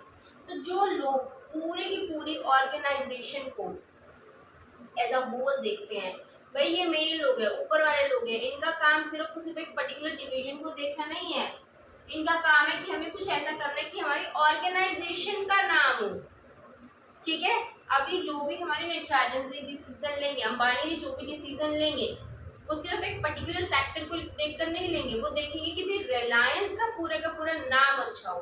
वो सिर्फ ये नहीं देखेंगे कि भाई रिलायंस पेट्रोलियम अच्छा जाए, फुटवियर अच्छा चला जाए, कॉस्मेटिक्स अच्छा चला जाए, या हमारे जो भी वटेवर द ब्रांड्स है वो एक पर्टिकुलर ब्रांड का डिसीजन नहीं लेंगे। वो लेंगे कि भाई तुम कुछ ऐसा करो जिससे पूरा रिलायंस आगे अच्छा दिखे, जिससे पूरा टाटा ग्रुप आगे अच्छा दिखे। सिर्फ टाटा स्टील अच्छा नहीं दिखाना, ना टाटा मोटर सिर्फ अच्छा दिखाना, ना सिर्फ टाटा कंसल्टेंसी, ना हॉस्पिटैलिटी सेक्टर में। ठीक है, सिर्फ एक एसबीयूज नहीं, पूरे होटल की इमेज को ध्यान में रख, पूरे कंपनी की इमेज को ध्यान में रखने का काम होता है इनका। ठीक है, तो ये डिसीजन लेते हैं फॉर द होल ऑर्गेनाइजेशन, ये ओवरसी करते हैं ऑर्गेनाइजेशन एज अ होल। ठीक है, इन्हीं का काम होता है डिसाइड करना कि हमें किस किस बिजनेस में जाना है, किन किन बिजनेसेस को हमें एक्वायर करना है, किसके साथ हमें अलायंस फॉर्म करना है, किसके साथ हमें मर्जर करना है, कौन सी यूनिट को हमें हटा देना है, हटा दो भाई, इसे डिकम्पोज कर दो, बिकॉज ये हमें प्रॉफिट जनरेट करके नहीं दे रही है। ये सारे डिसीजंस कौन लेते हैं, यही लेते हैं बैठ के, यही सोचते हैं कि भाई कब हमें अपना आईपीओ रेज करना है, कब हमें अपना एफपीओ रेज करना है, मेजोरिटी शेयर होल्डिंग कब करनी है, प्राइवेट प्लेसमेंट करनी है अगर हमें तो किस किस को करनी है, सारे डिसीजन ये लेते हैं। तो किस बिजनेस में हमें होना है ये, कैसे रिसोर्सेज को ऑब्टेन करना है डिसीजन लेंगे ये, उन रिसोर्सेज को अलग अलग यूनिट, अलग अलग बिजनेस, अलग अलग एसबीयूज में अलोकेट कैसे करना है, डिसीजन कौन लेंगे ये। ठीक है, यही वो होते हैं जो कि शेयर होल्डर्स को मतलब इन्हीं के फेस को देखकर शेयर होल्डर्स इन्वेस्ट करते हैं उस कंपनी में। तो यही वो लोग होते हैं जो कि आंसरेबल होते हैं शेयर होल्डर्स को। इन्हीं का काम होता है कि वो वेल्थ मैक्सिमाइजेशन करें, प्रॉफिट मैक्सिमाइजेशन करें, किसका, शेयर होल्डर्स का, because shareholders are the real owners of the company. ठीक है, उन्हीं के पैसे से तो कंपनी चल रही है, तो यही बात हो जाती है। तो ये हमारे कौन है, कॉर्पोरेट लेवल के लोग। हमारे नीचे हमने कहा कि भाई अभी क्या है ना, हमारा धंधा जैसे पुराने टाइम पर सोल प्रोप्राइटरशिप होती थी, मतलब पुराने नहीं, छोटे बिजनेस में सोल प्रोप्राइटरशिप होती थी, वो ये अकेला बंदा भाई सब तरह के काम देख रहा है। ठीक है, किसी को एक्वायर मतलब हमें एचआर का काम देखना है वही देख रहा है, परचेज का काम देखना है वही देख रहा है, सेल्स का काम देखना है वही देख रहा है, मार्केटिंग का काम देखना है वही देख रहा है, और उसके बाद R&D का काम देखना है वही देख रहा है, प्रोडक्शन फाइनेंस का काम देखना है वही देख रहा है, इनोवेशन का देखना है तो वो भी वही देख रहा है। एक ही बंदा है जो कि हर चीज को देख रहा है। लेकिन बिजनेस बढ़ा, हमें लगा कि भाई हमारी ब्रांचेस ओपन हो रही है, तो हमने देखा कि भाई नहीं, हम सिर्फ टेक्सटाइल में नहीं, अब हम स्टेपिंग करेंगे इनटू अदर प्रोडक्ट्स ऑल्सो। तो फिर उन्होंने क्या करा, अपना एक नया यूनिट खोला, बिजनेस बढ़ा तो अलग अलग डिपार्टमेंट्स बनाए, डिपार्टमेंट बने तो वो हमारे आगे बिजनेस है। उससे किसका इंट्रोडक्शन हो गया, बिजनेस लेवल का इंट्रोडक्शन हो गया। बिजनेस लेवल के अंदर कौन आता है, बिजनेस लेवल के अंदर जैसे कि हमने टाटा का एग्जांपल लिया, Tata steel, Tata motor, TCS हो गया, ताज होटल्स हो गया, तो ये अलग अलग यूनिट्स हमने इसके अंदर खोल दी। ठीक है, अब उस यूनिट का एक बंदा ओनर हो जाएगा। जैसे कि हमने देखा था टीसीएस का था राजेश, टाटा मोटर्स का था कुछ कुछ, और उसके बाद टाटा स्टील का था हमारा TD.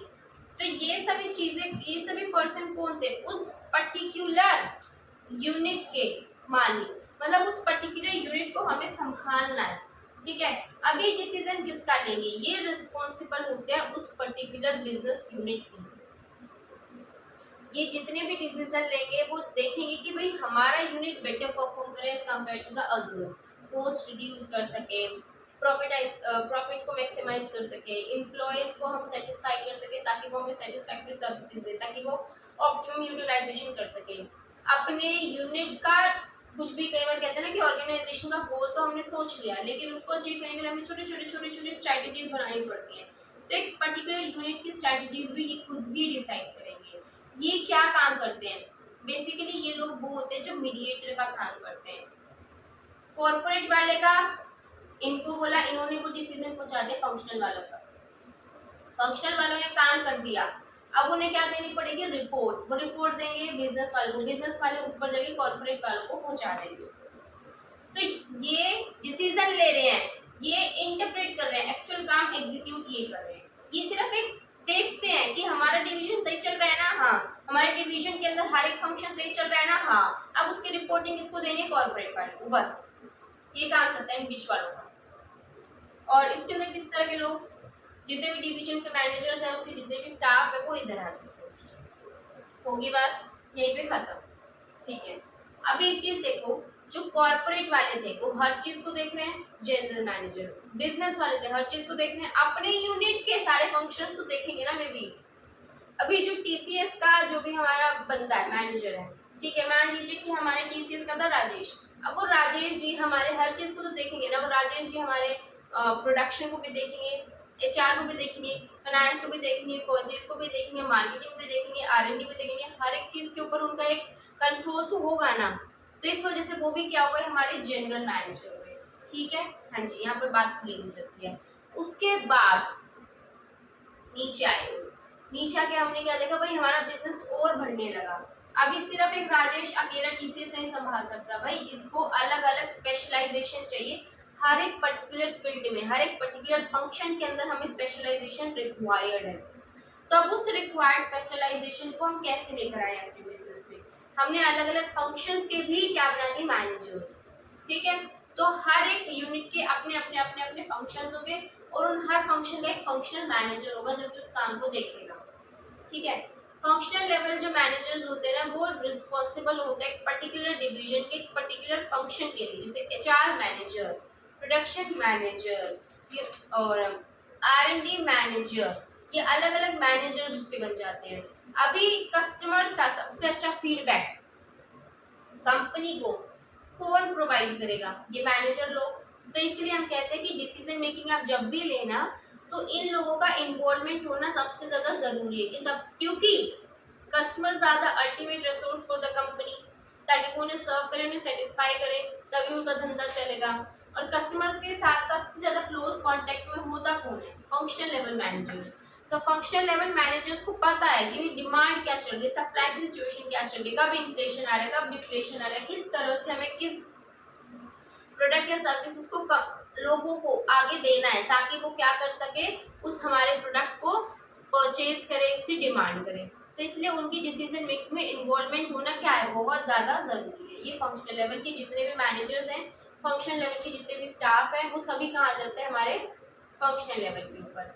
So that was all about the functional level. देखते हैं इसमें, तो यहाँ हमारा कंप्लीट हो जाता है क्या, हमारे लेवल्स जितने भी आ जाते हैं। अभी हमारा एक और बहुत ज़्यादा इंपॉर्टेंट जो टॉपिक है वो क्या है, सबसे ज़्यादा मेजर इंपॉर्टेंट टॉपिक है स्ट्रेटेजिक इंटेंट। देखो इसके हमने क्या पढ़ी थी, 4 चीजें इसकी पढ़ी थी। चारों चीजें आप नोट डाउन करेंगे, जो मैं एडजस्ट करके अपनी नोटबुक में बनाएंगे। क्या क्या हमने इसके अंदर पढ़ा था। सबसे पहले हमने पढ़ा कि भाई हमारा विजन क्या होता है, ठीक है, सबसे पहले विजन। फिर उसके बाद हमने पढ़ा भाई मिशन क्या है। देन हमने पढ़ा था गोल्स एंड ऑब्जेक्टिव। क्लास में जिस सीक्वेंस को फॉलो किया था ना, इसलिए वही सीक्वेंस में मैं रिव्यू वही मैं रिवाइज करूंगी। और उसके बाद हमने पढ़ा था वैल्यू सिस्टम क्या है, ठीक है।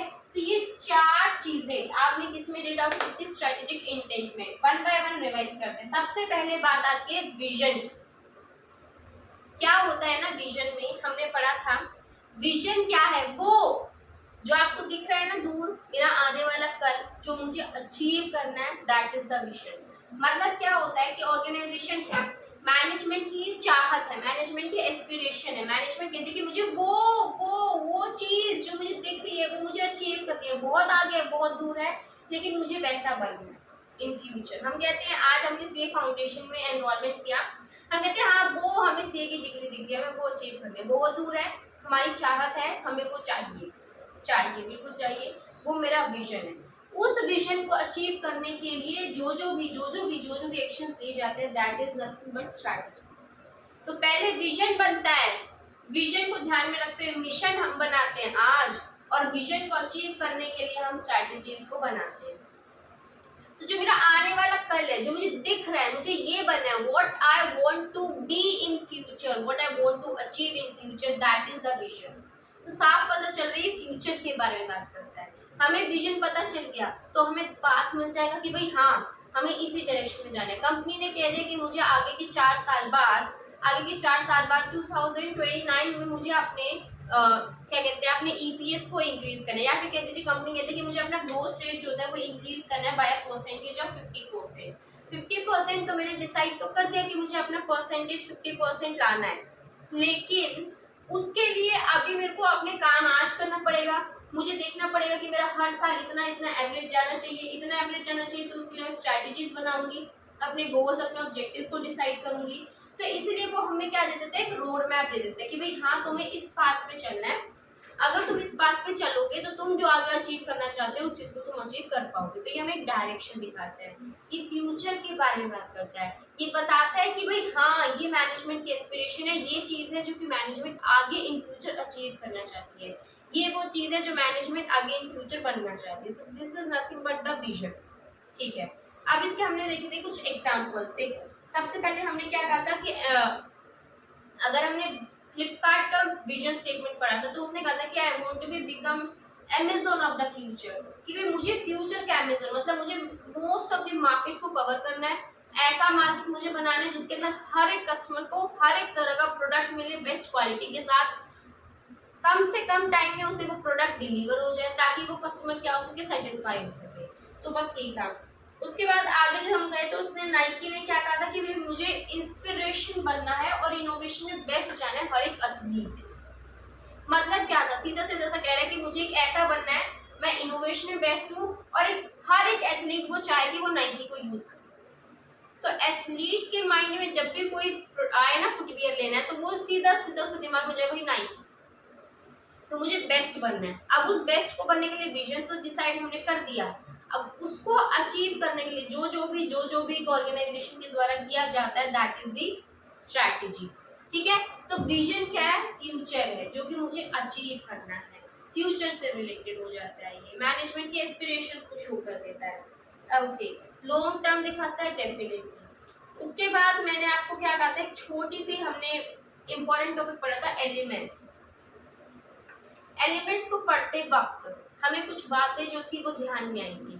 हमने एलिमेंट्स को पढ़ा और पढ़ते वक्त हमारे दिमाग में आया कि भाई हाँ हम किसको याद करेंगे, ओला कैब ड्राइवर को। जब भी हमारे दिमाग में आया विजन, हमने याद किया ओला कैब वाले को, हमने कहा ओला वाले भैया वो कहेगा, वो हमसे 3 सवाल पूछेगा, क्या, कहाँ हो, अभी कहाँ, कहाँ जाना है, और अपने विजन को कम्युनिकेट करो। भाई वहां जाना है तो क्यों जाना है, ठीक है, कोई इवेंट पे जाना है, जहाँ भी जाना है, क्यों जाना है। तो बस 3 सवाल हैं कि हम कौन है और हम अभी कहाँ हैं, who we are and where we are now. अभी हम कौन है और अभी हम कहाँ हैं, जब भी तो हम विजन, देखो अगर हम कंपनी के पॉइंट ऑफ व्यू से देखें ना, तो हम अभी कौन है, हम कहाँ अपना स्टैंड रखते हैं। अभी हमारा ग्रोथ परसेंटेज 10% चल रहा है, हमें 50% पे जाना है। 50 पे जाने के लिए हमें ये तो पता होना चाहिए किस तरह की मार्केट को हम कैप्चर करते हैं, किस तरह की इंडस्ट्री में हम सर्वाइव कर रहे हैं, अभी हमारी क्या स्टेज है, क्या ग्रोथ रेट हमारा चल रहा है। फिर हम बताते हैं कि भाई आगे हमें इतना अचीव करना है। हम हर किसी को ये बताते हैं कि हमें इतना अचीव करना है। अभी लोगों को उस चीज को अचीव करने के लिए हमें बताना तो पड़ेगा ना कि हमारे दिमाग में चल क्या रहा है। हमें बनना है बेस्ट, इनोवेशन में बेस्ट बनना है, हमें इंस्पिरेशन बनना है हर एक एथलीट की। तो लोग भी जो जितने भी ऑर्गेनाइजेशन के अंदर जितने भी लोग हैं वो काम इसी मैनर में करेंगे ना, ताकि भाई हम उस चीज को अचीव कर सकें। तो बस याद करने का एक तरीका हमने निकाल लिया था ओला वाले ने दिया। अभी हम कौन है, हम कहाँ हैं, हमें कहाँ जाना है, और हमें कम्युनिकेट करना है अपने विजन। That's it. ये 3 स्टेप चलते हैं हमारे एलिमेंट्स के केस में। बिल्कुल बिल्कुल। Who we are, where we are now, where we are going, and communicate the vision statement. खत्म। Next, essentials of strategic vision. Next एक और टॉपिक हमने कराया था विजन के अंदर ही, एसेंशियल्स। क्या विजन बना रहे, हाँ बना रहे। विजन बनाते वक्त किन किन बातों को ध्यान में रखना चाहिए ताकि आप एक अच्छा विजन स्टेटमेंट बना सकें। क्या था, हमने कहा कि भाई आपको ना बहुत क्रिएटिवली सोचना पड़ता है। हम आज खड़े हैं, आज खड़े होकर हम 5 साल बाद डिसाइड कर रहे हैं हमें क्या जाना है। पहली बार एक ध्यान रखो कि विजन स्टेटमेंट ना ये ओपन होती है, हर विजन स्टेटमेंट जो होते हैं ना ये ऑर्गेनाइजेशन के अंदर हर किसी के लिए ओपन होती है, ठीक है। तो इसलिए हमने फ्यूचर के बारे में सोचना है। भाई आज हम कर रहे हैं, डिसीजन ले रहे हैं, हम आज फ्यूचर बताना चाहते हैं। मिशन स्टेटमेंट ओपन होते हैं to the public. Vision statement जो होती है वो हमारी जनरली ज्यादा ओपन होते हैं within the organization. Outside भी हम देख सकते हैं कंपनी के प्रोस्पेक्टस से, डेफिनेटली उस वेबसाइट पे जाकर, बट ज्यादातर ये किसके अंदर ओपन होती है, विद इन द ऑर्गेनाइजेशन, ठीक है। लेकिन मिशन तो बना ही पब्लिक के लिए चाहती है, ये बात। अभी विजन हमने बना दिया, लोग उसके ऊपर काम करेंगे, ठीक है। विजन ऐसा बनाओ ना कि जो भाई ऐसा, ताकि हम ऑर्गेनाइजेशन को अच्छी ऊंचाइयों पे लेके जा सके। क्योंकि विजन स्टेटमेंट आपके फ्यूचर को डिपिक्ट कर रही है, वो डिपिक्ट कर रही है कि आपकी डायरेक्शन क्या है, कहाँ आपका रोड मैप जा रहा है, आपकी हर एक चीज को ये डिपिक्ट कर रहा है। आज आप सोच रहे हैं कि 5 साल बाद हमें कहाँ जाना है, तो इसीलिए हमें भाई सोच समझ कर बनाना पड़ेगा, क्योंकि हमारे ह्यूज फंड्स की इन्वॉल्वमेंट हो जाएगी आगे। इसलिए थिंक कीजिए क्रिएटिवली। अभी क्रिएटिवली सोचना है तो मैनेजमेंट कैसे होनी चाहिए, इंटेलिजेंट मैनेजमेंट का होना बहुत ही ज्यादा जरूरी है। उसके बाद हमने क्या कहा, भाई ऑर्गेनाइजेशन के इन्वॉल्वमेंट में ना चेंजेस आते रहते हैं, आते रहते हैं, आते रहते हैं। तो इसलिए जरूरी होता है कि ऑर्गेनाइजेशन सक्सेसफुली अडेप्ट करे हर एक इन्वॉल्वमेंट को और अपनी डायरेक्शन को चेंज कर ले whenever required. Organization labour intensive चल रही थी, उसने अपना विजन कहा था कि हम लेबर इंटेंसिव चलकर आगे जाके अपने 50% को अचीव कर लेंगे। लेकिन हमने देखा कि जैसे जैसे टाइम बढ़ रहा है तो इनोवेशंस आ रही है, टेक्नोलॉजी बहुत ज्यादा सिग्निफिकेंट रोल प्ले कर रही है। So it is required for the organization कि वो लेबर इंटेंसिव से कैपिटल इंटेंसिव की तरफ जाए और अपनी कैपिटल्स को इंक्रीमेंट करके अपनी अच्छी टेक्नोलॉजी को अडेप्ट करे, अदरवाइज वो नोकिया बन जाएगी, ठीक है। तो इसलिए हमने क्या कहा कि जैसे जैसे आगे हमें इन्वायरमेंट में चेंजेस दिखते हैं तो ऑर्गेनाइजेशन को व्हेनेवर रिक्वायर्ड अपनी डायरेक्शन में चेंज करना पड़ता है। और लास्ट में हमने एक और चीज देख ली थी कि ऑर्गेनाइजेशन के लिए ये जरूरी होता है कि वो एक ऐसी विजन स्टेटमेंट बनाए जो क्लियर हो और वो क्रिस्पली इल्यूमिनेट करे ऑर्गेनाइजेशन की सारी डायरेक्शन, तभी तो लोग काम कर पाएंगे। अगर वो कॉम्प्लेक्स है तो आधे लोगों को तो समझना ही मुश्किल हो जाएगा कि एक्चुअली में ये चाहते क्या है, तो वो क्लियर। और एक पॉइंट था वो थोड़ा सा याद कर लेना, उसमें कहते हैं कि ये एंथुसियाज्म क्रिएट करता है मैनेजमेंट में। देखो आज मैनेजमेंट है उसे दिख रहा है कि आगे जाके 50% ग्रोथ होगी, 50% ऑर्गेनाइजेशन की ग्रोथ होगी, हमारा नाम होगा, हमारी भी रेम्यूनरेशन इंक्रीज होगी। तो आज हमें अंदर से एक सेल्फ मोटिवेशन आएगा, एक एंथुसियाज्म आएगा कि भाई हाँ हम अच्छा काम करेंगे तो आगे जाके हमें बेनिफिट मिलेगा। तो ये बात हो जाती है।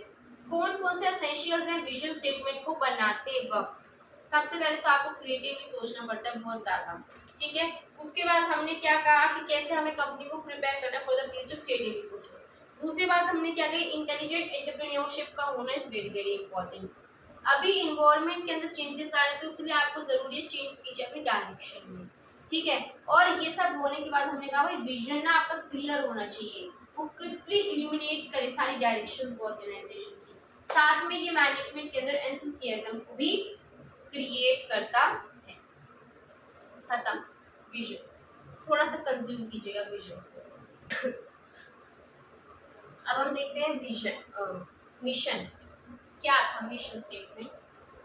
सबसे पहली बात तो मिशन हमें बताता है कि हम कौन है और हम अभी क्या काम करते हैं, ये हमारे प्रेजेंट को दिखाता है।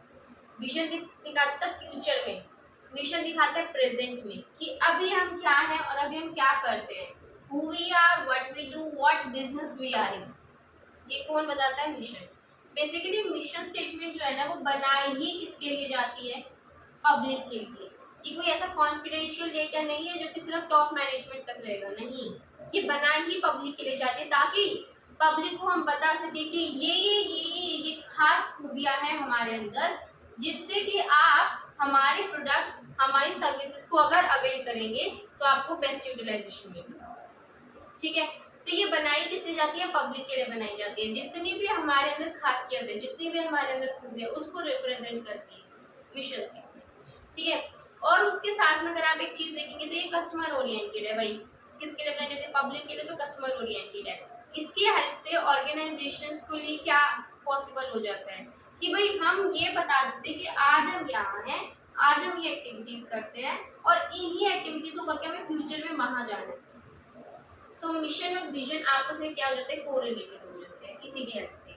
साथ में एक चीज और आप इसके अंदर देखेंगे कि मिशन स्टेटमेंट कैसी होनी चाहिए। जब भी हम आम पब्लिक को ये दिखाना चाहते हैं कि हम क्या है और क्या काम करते हैं, तो वो आपका शॉर्ट एंड सिंपल हो, कहते हैं ना छोटे थोड़े शब्दों में बता दीजिए कि आप आज क्या काम करते हैं और किस पोजीशन के ऊपर स्टैंड करते हैं। तो ये शॉर्ट और सिंपल हो, वेग नहीं होनी चाहिए, ठीक है।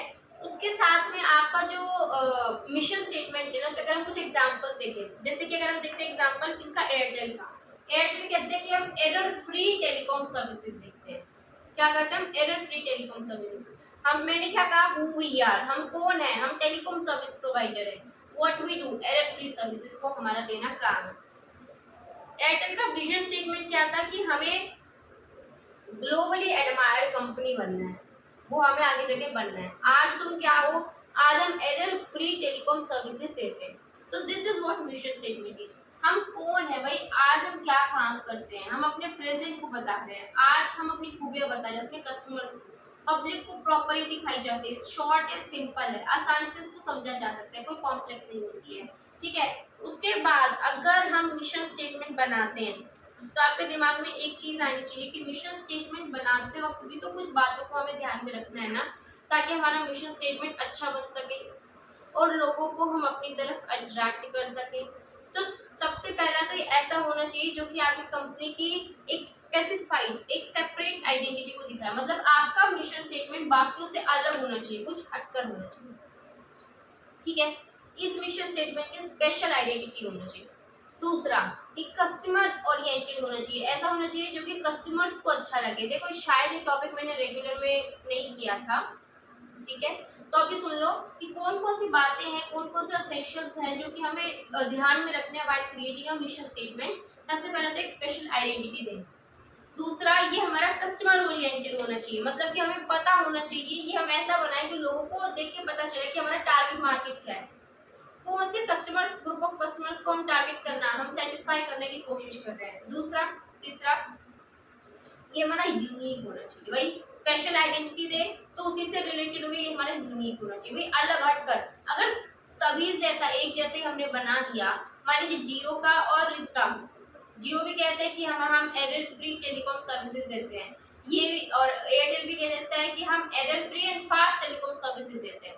कुछ खास दिखा, कुछ अलग दिखा, हमने कहा दोनों सेम ही तो है, नहीं, तो कुछ ऐसा बनाइए जो कि आसान भी हो और आपको एक स्पेशल आइडेंटिटी दिखाए, लोग इसको पढ़ते हैं वो समझे कि भाई हाँ इसमें कुछ खास है, इसमें तो कुछ बात है। लास्ट एक पॉइंट और आ जाता है कि भाई आपका मिशन स्टेटमेंट ऐसा हो, वो दिखाए कि हाँ हम प्रॉपर एडिक्वेट टेक्नोलॉजीज को अडॉप्ट करते हैं, हम इनोवेशन के ऊपर चलते हैं, ठीक है। तो अभी देखो हम क्या करते हैं, एरर फ्री, मतलब एरर फ्री मतलब किसी भी तरह का एरर नहीं आएगा, मतलब जो भी है हम क्या करेंगे, इनोवेशन के ऊपर प्रॉपर काम करेंगे कि आगे जाकर आपको किसी भी तरह की कोई दिक्कत फेस ना करनी पड़े। बात खत्म यहीं पर, खत्म। उसके बाद आ जाती है एक और, एक दिमाग में क्वेश्चन आता है कि क्यों क्यों एक ऑर्गेनाइजेशन के पास अपना मिशन स्टेटमेंट होना चाहिए, क्यों एक ऑर्गेनाइजेशन क्रिएट करे अपना मिशन स्टेटमेंट।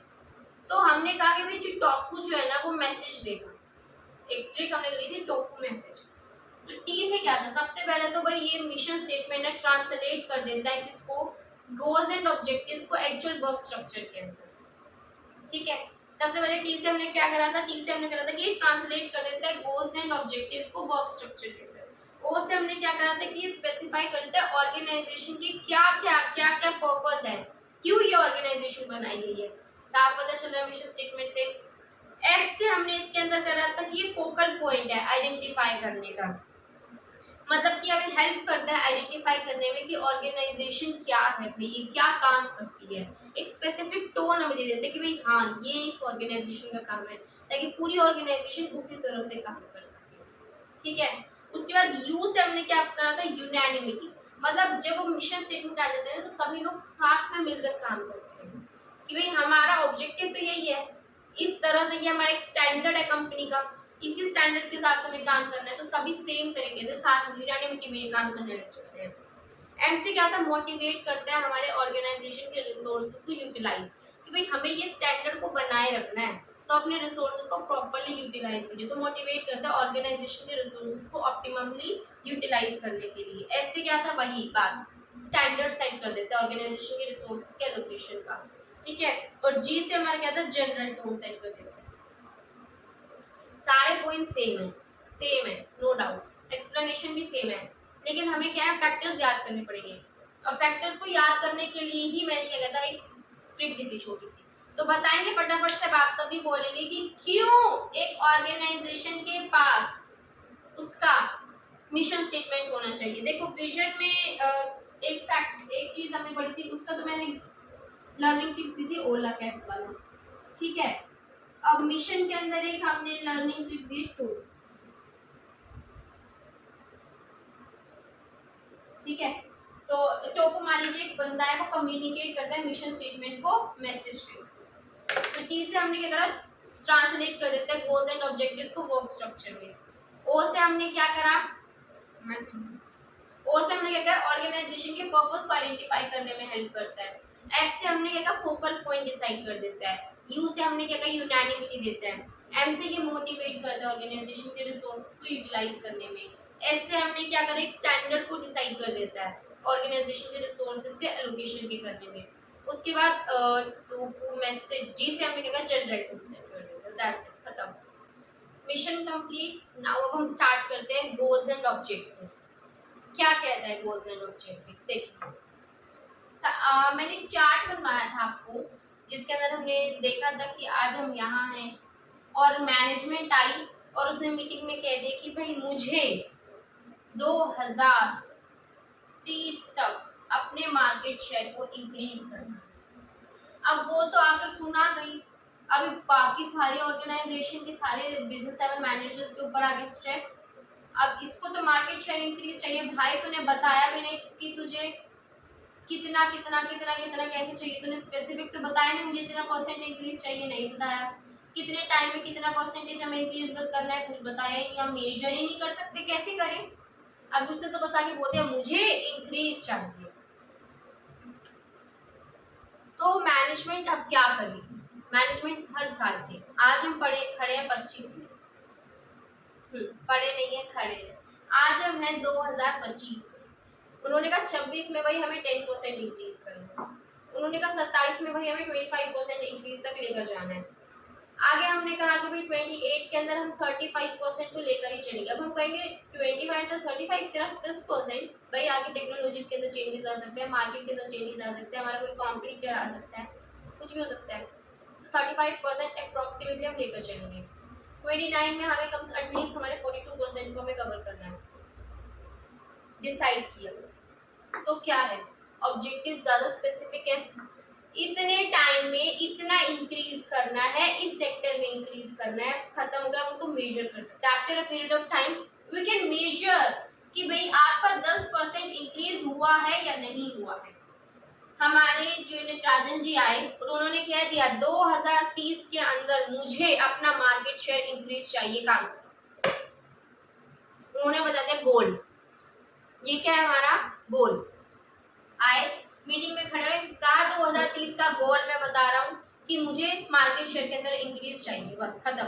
कुछ नहीं बताया कितने टाइम में चाहिए, कुछ नहीं बताया कितना इंक्रीज चाहिए, कुछ नहीं बताया कैसे हम मेजर करें, कैसे एनालाइज करें, किस सेक्टर के अंदर, किस डिवीजन के अंदर कितना इंक्रीज करना है, किस चीज को हमें टारगेट करना है, नथिंग, बस आकर बोल गए। लॉन्ग टर्म होता है, ना ही स्पेसिफिक है, ना ही कोई टाइम बाइंडिंग है, ना ही कोई मेजरेबल है, कुछ हमें पता ही नहीं चल रहा है।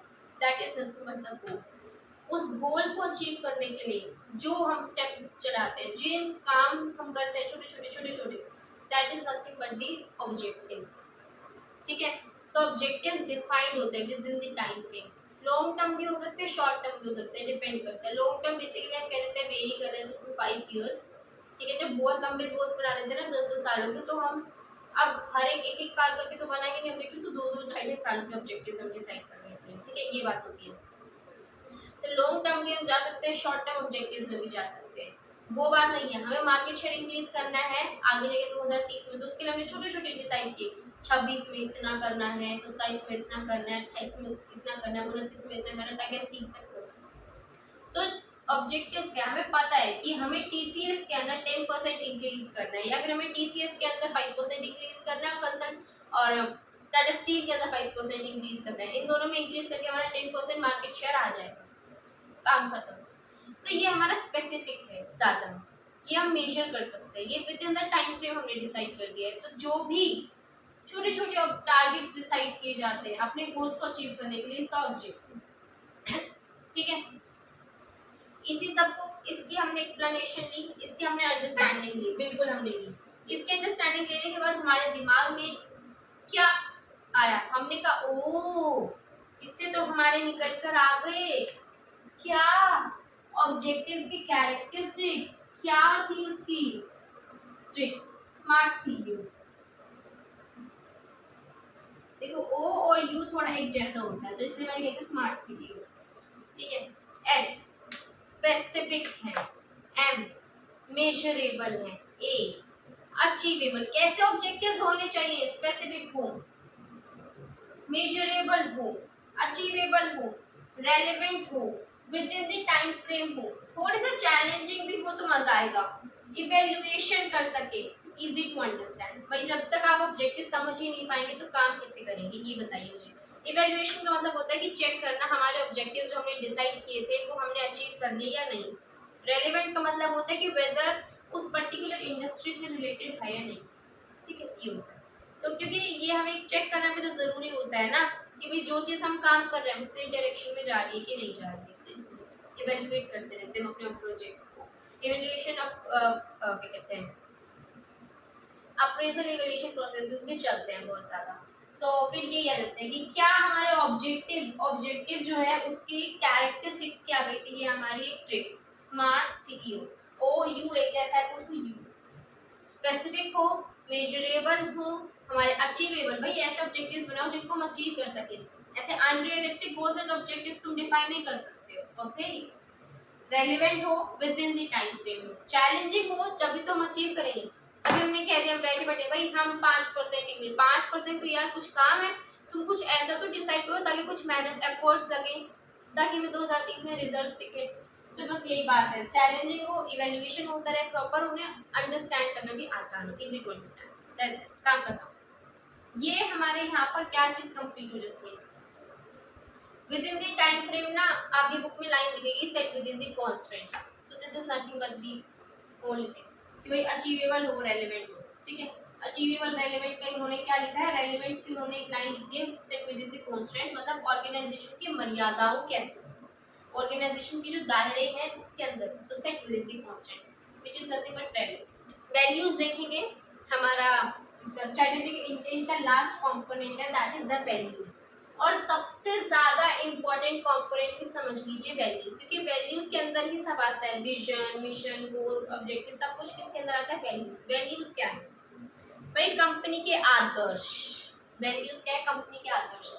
किन वैल्यू सिस्टम, किन बिलीव्स के ऊपर कंपनी चलती है, क्या इंटीग्रिटी है, क्या ट्रस्ट है, क्या अकाउंटेबिलिटी, किस इनोवेशंस के अंदर काम करती है, बेसिकली कंपनी के स्ट्रक्चर बताता है भाई। हाँ, जैसे कि हम अगर हम देखते हैं, अगर हम कैरेक्टरिस्टिक्स देखते हैं रतन टाटा जी की और हमारे देख लेते हैं हम अंबानी जी की, मुकेश अंबानी जी, तो उनको देखकर उनके वैल्यूज को पता चला हमारा, मतलब उनकी क्या अडेप्टेबिलिटी चलती है, क्या दिमाग का माइंडसेट चलता है बिजनेस को लेकर, उसी से हम अंदाजा लगा लेते हैं कि इनका बिजनेस कैसा होगा। तो हम इसी चीज को देख लेते हैं कि भाई हाँ, टाटा जो होता है हमें बेस्ट सर्विसेज देगा, लो प्राइसेस के ऊपर देगा, ताकि हमारा क्या हो सके, वेलफेयर हो सके, सोशल वेलफेयर के ऊपर ज्यादा ध्यान दिया जाता है। अगर हम दूसरी तरफ चले जाते हैं तो वो ही हमारे के अंदर प्रॉफिटेबिलिटीज के ऊपर ज्यादा ध्यान दिया जाता है, भाई वो हमारे इंटरेस्ट को एक्सप्लॉइट कर सकते हैं, बट इधर हमारा सोशल वेलफेयर होगा। तो इसीलिए कहते हैं कि वे ये दिखाते हैं कंपनी किन बेसिस के ऊपर, किन बिलिंग सिस्टम्स के ऊपर कंपनी चलती है। सीधी सी बात है, आदर्श क्या होते हैं जो कंपनी फॉलो करती है। वैल्यूज का ना इम्पैक्ट इंटरनली भी आता है और एक्सटर्नली भी आता है। इंटरनली और एक्सटर्नली कैसे है? सबसे पहली बात, जो हमारा एम्प्लॉई है वो उसी एम्प्लॉयर के पास जाकर काम करना चाहेगा जिसके वैल्यूज उसके एम्प्लॉयर के साथ मैच करेगा। अगर मान लीजिए कोई एम्प्लॉय वो सीधा साधा सा है भाई, आराम से शांति से अपना काम करता है, ठीक है, और एम्प्लॉयर एक नंबर का फ्रॉड बंदा, हर जगह उसको दिखता है यहाँ से कुछ कर लो, यहाँ से कुछ कर लो, उल्टा सीधा दिमाग चलता है, उन दोनों की आपस में बनेगी? कभी नहीं बनेगी। तो इसलिए भाई उनमें कॉन्फ्लिक्ट ऑफ इंटरेस्ट रहेगा, ऑर्गेनाइजेशन का इन्वायरमेंट का ही नाश हो जाएगा। तो इसलिए एम्प्लॉय हमेशा ऐसी जगह जाना चाहता है जहां उसके एम्प्लॉय के और उसके वैल्यूज मैच करें, उसके बिलीफ सिस्टम्स आपस में मैच करें। ये हो गया इंटरनल। ऐसे इसी तरह से वैल्यूज का इम्पैक्ट होता है एक्सटर्नल। कैसे हुआ? ऑर्गेनाइजेशन के अंदर कस्टमर सबसे ज्यादा उसी ऑर्गेनाइजेशन के गुड्स एंड सर्विसेज को परचेज करते हैं, उन्हीं सर्विसेज को अवेल करते हैं जो उनके गुड्स एंड सर्विसेज दिखाएं उनके वैल्यूज, मतलब जिन वैल्यूज को ध्यान में रखते हैं, जो उसके पर्पस है ना वैल्यूज का, उसको डिपिक्ट करें, मतलब हम ऐसे गुड्स एंड सर्विसेज दे रहे हैं जो कि ऑर्गेनाइजेशन के वैल्यूज को दिखाएं। ठीक है, तो ये हमारे आ जाते हैं वैल्यूज। तो कस्टमर्स भी भाई उधर ही आते हैं कि भाई हाँ, इनके जो ऑर्गेनाइजेशन के अंदर वैल्यूज चलती है, गुड्स एंड सर्विसेज भी उसी के बेसिस पर बनाए जाते हैं। ऐसा नहीं है, वैल्यूज तो कहते रहते हैं भाई हम समाज का सेवा करते हैं, समाज सेवा करते हैं, टैक्स को हम नहीं छुपाते, टैक्स की चोरी नहीं करते हैं, और उधर ही 10 रुपए की चीज को 1000 रुपए बनाकर बेच रहे हैं और क्वालिटी भी जीरो। तो ऐसा नहीं हो सकता ना। तो इसलिए कस्टमर्स भी उन्हीं प्रोडक्ट के ऊपर अच्छे होते हैं, डिपेंड करते हैं, वो जानते हैं कि जिन कंपनीज के जो पर्पस हैं, जो गुड्स एंड सर्विसेज को दे रहे हैं जिस पर्पस से, तो वो पर्पस जो है उनका, उनके वैल्यूज को, उनकी बिलिंग सिस्टम को दिखाएं। कई बार ऑर्गेनाइजेशन की वैल्यूज होती है कि भी जैसे कि एप्पल की है कि हमें इनोवेशन लाते रहना है, लाते रहना है, लाते रहना है, जिस तरह से हम ला सके हमें इनोवेशन ज़्यादा से ज़्यादा लानी है। तो ये हमारे क्या एप्पल के वैल्यूज हुए। तो आपके वैल्यू सिस्टम कुछ भाई हमें ट्रस्ट के ऊपर काम करना है, हमें ऑनेस्टीज के ऊपर काम करना है, हमारी इंटीग्रिटीज को हमें मेंटेन करके रखना है, ठीक है, हमें डाइवर्सिटीज लेकर आना है। So this is what the values. एक टॉपिक आपने आगे जाके मैंने दिखाया था आपको, एक था हमारा topic intent. What is the difference between the intent and the values, कौन ज़्यादा ब्रॉडर कॉन्सेप्ट है? देखो, इंटेंट बताता है कि पर्पस क्या है, आपके बिजनेस को करने का पर्पस क्या है, क्यों आप इस बिजनेस को कर रहे हैं, लेकिन उस बिजनेस को करना कैसे, किस डायरेक्शन में करना है, कैसा माहौल बनाए रखना है, उसकी डायरेक्शन, बिजनेस को करने का उसको गाइडेंस कौन देता है? वैल्यूज देता है। तो डेफिनेटली वैल्यू ज्यादा बड़ा है और उसके अंदर सब चीजें आती है, चाहे वो विजन हो, चाहे वो मिशन हो, चाहे वो गोल्स हो, चाहे वो ऑब्जेक्टिव हो।